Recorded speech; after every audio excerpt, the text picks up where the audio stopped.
In this video, I'm going to combine a number of the steps that I've done in the previous videos. I'm going to open a file, I'm going to edit it, and I'm going to export it out as well. So it's just combining a bunch of those things that we've just done. It's a bit of repetition, but we'll do it fairly quickly. So I'm going to open Audacity. I'm going to go to my clips folder, and I'm going to go to my Rob the Machine intro and just dragging that in. And welcome to The Machine, a computer science education podcast from the Southeast Technological University of Ireland. My name is Rob O'Connor, a lecturer from the Department of Computing and Mathematics at SETU. Right, so that's as much as I want. I don't want the rest of that file. I could delete the stuff that I don't want, but actually maybe I might want it later on. So what I'm going to do is I'm going to select the bit that I do want, copy it to a new file, and then I can leave that one alone. It's usually a good idea to do that with your audio, because if I delete that now and then I realize in an hour later, oh, actually I need the rest of that, if I've deleted it, I can't get it back again. So I like to make copies of things until I'm fully finished with stuff. Although, to be honest with you, I keep stuff for way too long than I necessarily need to. So I've just selected that. I've copied it by pressing Control-C. I'll do it again here just so you can see it. Control-C, copy. And then I'm going to go File, New.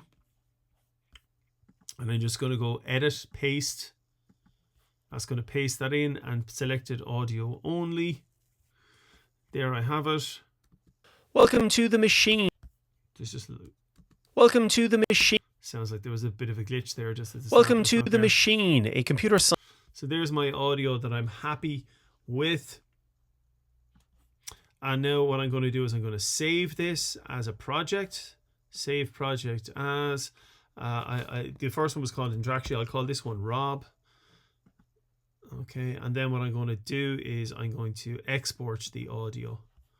So I call it RobWav to the desktop. I make it 44.1, and out it goes. And now you see I have a file called Rob. That's there.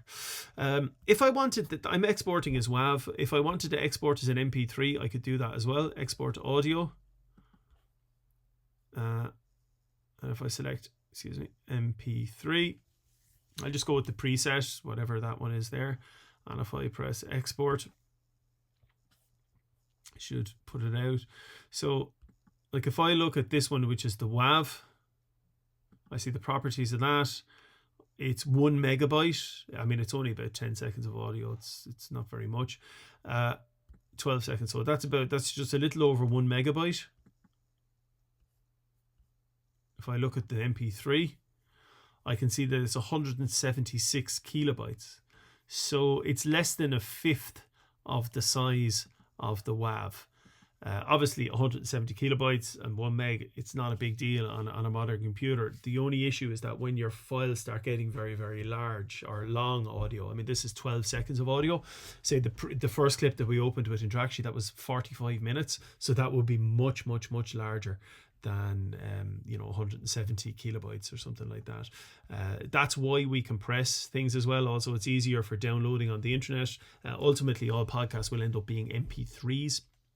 There are some other formats you can use, but most people use MP3.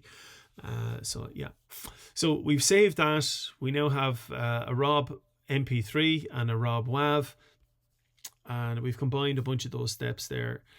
Very, very simple.